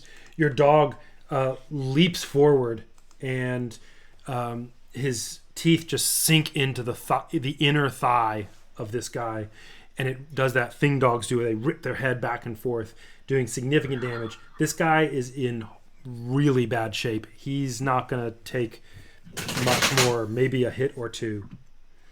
Neither will Belvari. Let's see. Let me roll these guys. Give me a sec.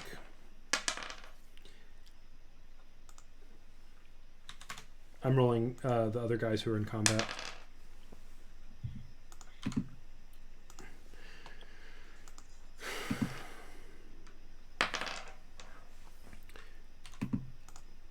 And wow, I rolled 2 1s in a row for that. Okay, Diamondback. You are here, So, no longer smoldering. What do you do? is the Iron Bell person before me still seeming to be conscious? So both of them are there, but if I'm not mistaken, tell me if I'm wrong here, but your bonfire, Inkatink, if they start or end their turn in it, they take additional damage? Tell me how much? Oh, I'm starting my turn in it, aren't I? 7 If again. if they start or end. So it's So in the area where I am. Give me 1 sec. Let me look. you can move. You can take a 5-foot step away from it or whatever. I mean, Yeah. I would have, if I had time, I would have jumped out of the way, but it hit me after my last turn, and it's my next turn now. Or ends its turn there. So you did not end your turn there. Right, but I'm starting a turn here now. Yeah, but that's not one of the conditions. I'm reading it right now. The first time it hits you, or when you end a turn there. However, that's great. Yeah, it is great. However, the Iron Bell with Fairy Fire on it drops to his knee, to one knee. He is extremely severely wounded. The one on the ground stops moving, and the last throw it does as it is burned to death, you hear a sort of crispy crackling as one arm breaks off, and it dies. He dies. Diamondback, your turn. So I've jumped back out of the fire. Okay. Is that okay? Sure. With your movement, yeah. You have a whole turn to do stuff. Great. Is there a guy in front of me? There is a guy, the one on Fairy Fire. He is struggling to stand. Okay. So you'll already have advantage to attack him. Yeah. He's gonna. So, if any of Diamondback's teammates are particularly emotionally perceptive, they may see that Diamondback's tactical sense, he has one idea, and his emotional sense has come up with a different idea. And the emotional sense has won, and he is jumping back and walking backwards, like out away from the fight. And as he does that, he gets out his sling. And actually, you know what? It's not going to be the sling. Never mind. He's this fellow is going to get a chill touch. So yes. That's going to be a spell attack of how is 11 against this person's armor class. It just hits. These lowest level guys have an 11 AC. Nice. So a spooky, white, glowing, spectral, disembodied, horrific hand comes up out of the ground and like grasps him like around the heart, and it's going to do 2 points of necrotic damage as Diamondback backs up 30 feet away. And I'm going to just to narrate this part. Let's see. So the hand does come up, but fueled, Diamondback, by your intense fear and anger about what has just happened, because you know deeply within yourself that you don't deserve to be burned. You you cast this, and to your surprise as well, the hand reaches out, but further than other you've seen. It comes out to the elbow and even all the way up to a shoulder, and the top of a head, spectral of skeletal hand, reaches up and to grasp this smoldering iron bell covered in fairy fire, reaches somewhere into its insides and begins to pull down, and from the center of its torso, it actually lowered. should have been a 20 to hit. It what? Because I had advantage. Aha. And that must be why this happened. And it reaches up and pulls the guy down, nice. And he actually finishes this descent partway into the deep with his face down, with his chest submerged in the soil, and his 5 limbs sticking up. He is dead, as is the other guy standing there. Diamondback, you finished him off. Cool, and I'm backing. I can walk 30 feet, and I want to walk 30 feet away from the action. You do so. Because this spell goes really far, but I don't want to get so far that I can't see any iron bell. Excuse me. In doing that, you are now right at the edge of the sphere of light. Behind you is blackness, awesome. And in front of you is the happening. There is a woodwode. Inkatink, he's near where Diamondback was. Inkatink and Toll, he's near you, fighting 2 more Iron Bell. Let's see, give me 1 second.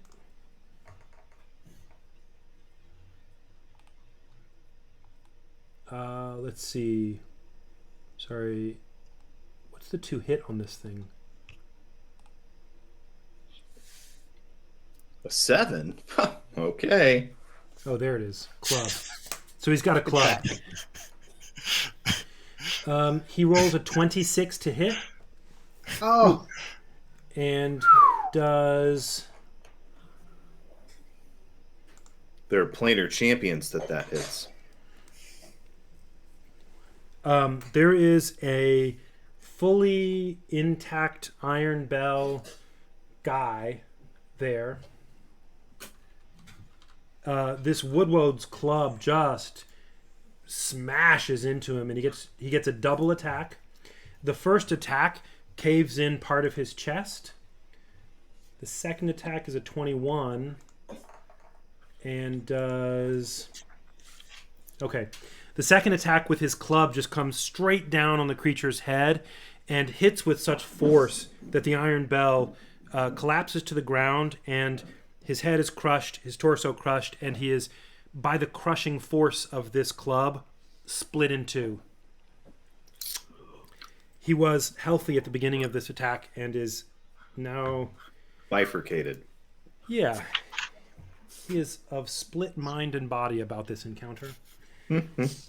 Of a divergent mind and body. That's right. That's right. He's deeply ambivalent. Okay. The other guy next to him retaliates against this creature. Ooh, a natural 20.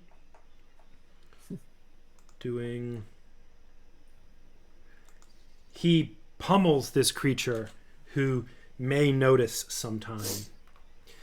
Next, sorry, and I just got to do a couple of these guys.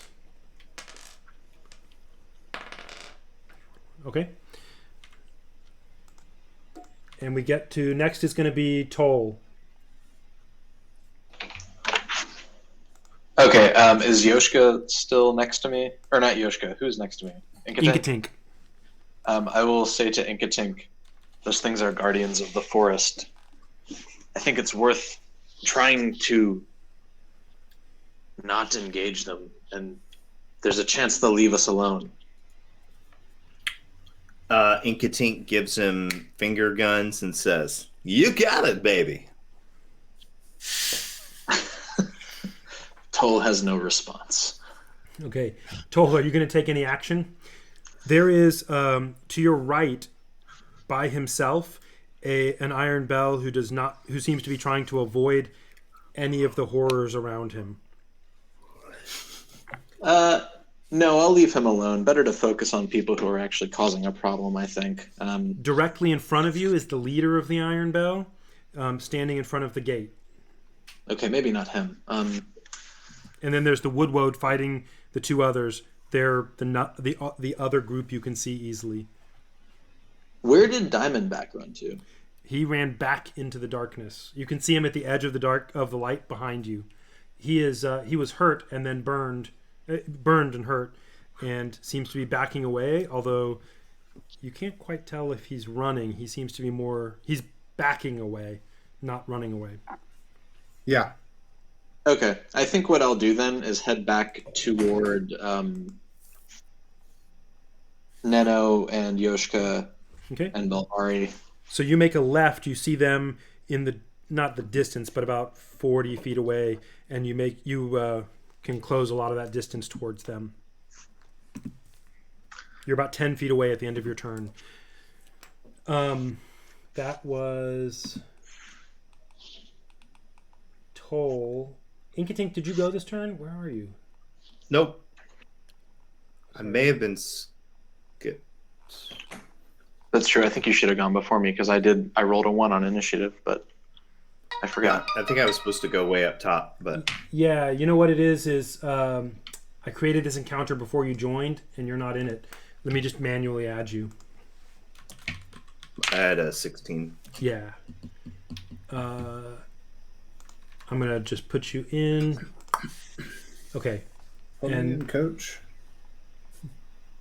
There you go. Okay, you'll be in your order. Sorry about that. Why don't you go now for this turn? Okay. He is going to attack the orc that is currently attacking Belvari, and he's going to use. Sorry, you can run there, but if you just use your movement to it, you'll get 30 of the 40 feet needed to get there. Oh, okay. They're over by the wall, and we're in the road. Or in the road. In that case, I think he's going to use a ranged spell, and he's going to bring Radiant Sacred Flame down on the orc that is currently threatening Garriott with promises of the wrath of Spolash.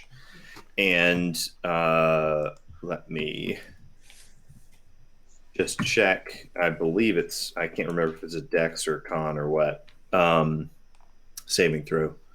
He needs to make a DC 13 dexterity saving throw. Okay. Let me find him. There he is. Dexterity. He rolls a 6.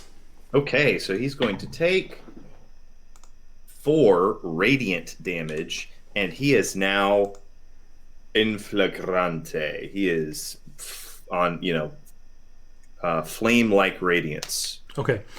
Is glowing and just ripping off of him as he screams. To his perception, the light behind him that has suddenly illuminated everything has damaged him. It's burning hot.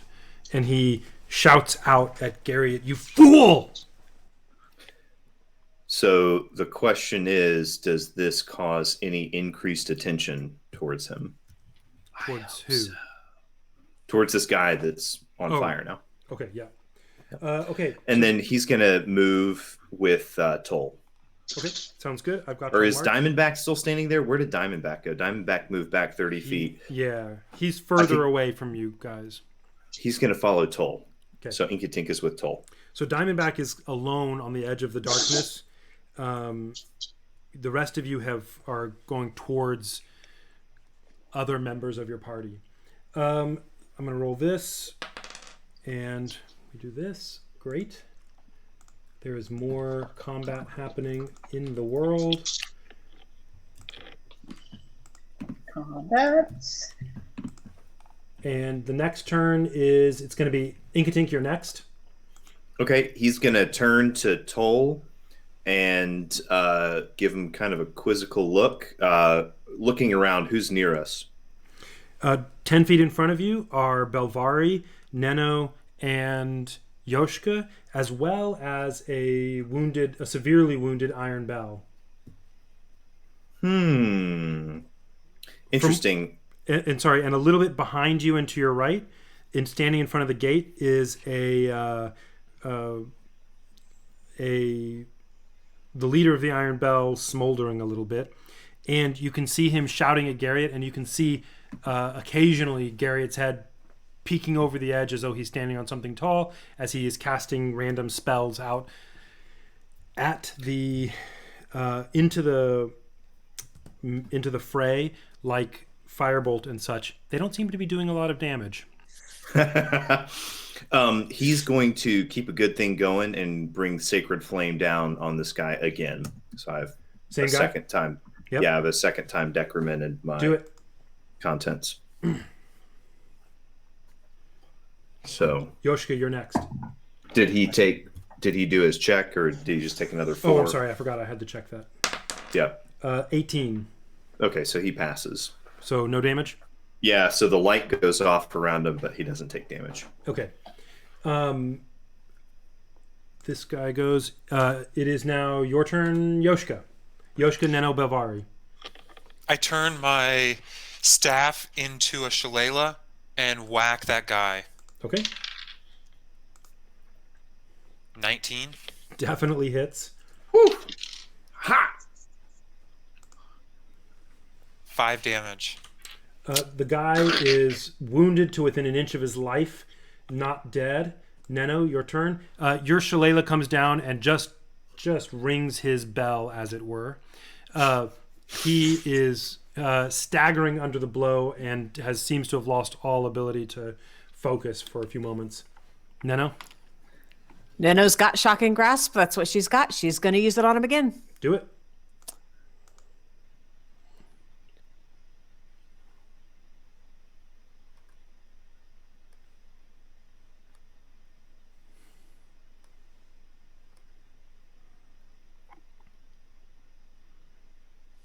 All right, 9. 9.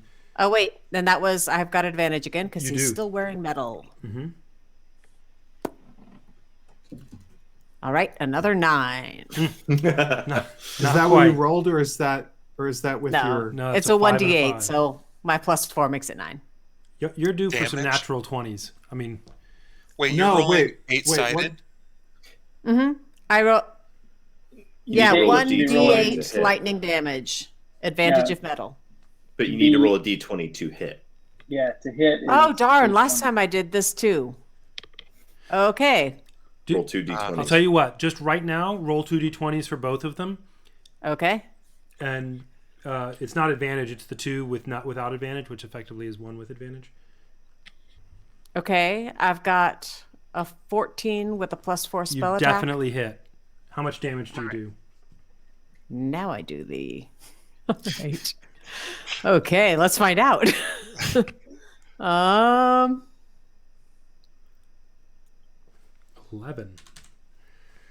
You've been thunderstruck. There is a loud crackle, and electricity just flows around this guy. Little pockets of his armor seem to pop and scintillate and melt as he himself collapses into a pile. He is no longer a threat to Belvari. Let me cross him off of our map.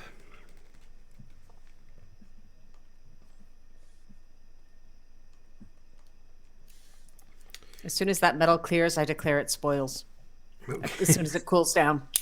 So here's where we are. We're going to stop here in just a moment, but here's where we are. Belvari, Yoshka, Neno, Inkatink, and Toll have all gotten huddled on the side of Miradau. There is no Iron Bell near you, except about 15 feet away, standing in front of the front gate, is the leader of them. You hear Garriott say his name. His name is Vorak. He's an orc, burly, clearly fierce. And you pick up from what he's wearing, because he's in the bright light, that he is a peer level to Griffith. So he is of the same rank as it were, in Iron Bell terms of Griffith. And this is his cadre of Iron Bell who are with him. Behind you, Toll and Inkatink, towards the center of the road, you see 2 Iron Bell burned severely, laying dead. Past them, another that has been crushed. There is a woodwode standing about 30 feet away from you. It has just split one Iron Bell in half with a club. And another Iron Bell is standing there attempting to fight for its life. Out of your line of sight, because of around the edge of the thing, you can hear what sounds to you to be 4 or 5 other Iron Bell shouting and the clonking sound of a woodwode. And then also there is a tree, an awakened tree glowing with fairy fire. So here's your best count of what exactly is happening right now. Oh, and sorry. And Diamondback, you can see just faintly about 30 to 40, 35 feet away from you on the edge of the light. He seems to have a bit of panic in his eyes and is backing away from the action, but not running into the darkness. There is no word about Splint. The shambling mound that was moving towards the woodwode has now gotten there, and the guy that was split in half, his friend who was there, is about to be surprised by a large pile of tree from behind. So your count, if you were taking a moment to take a look, you count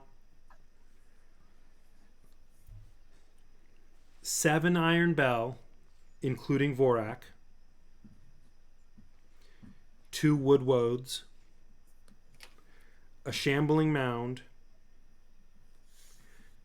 Garriott inside the town in front on the other side of the gate, and an awakened tree. We're going to stop there. We will not do experience this time because the battle is not done.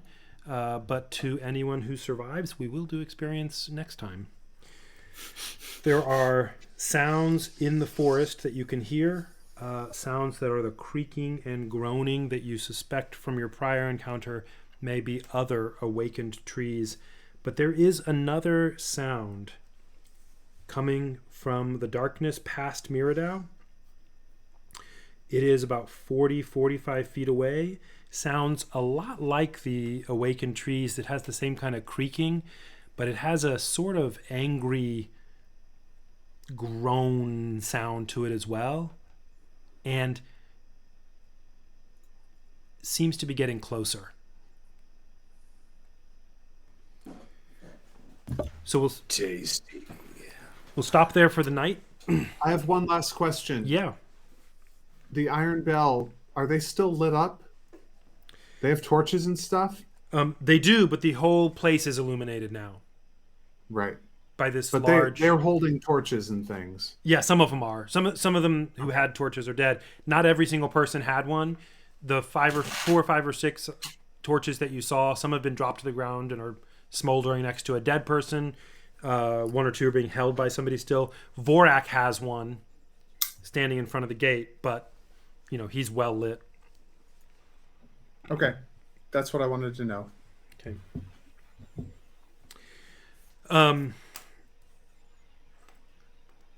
Lastly, Yoshka, remember what you heard. Yeah? Okay. Maybe he'll divulge that to the rest of you later.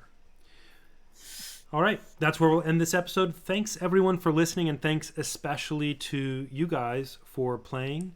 You can get more details about the world and the stories we are telling at the starfallcollective.com. Have a good night.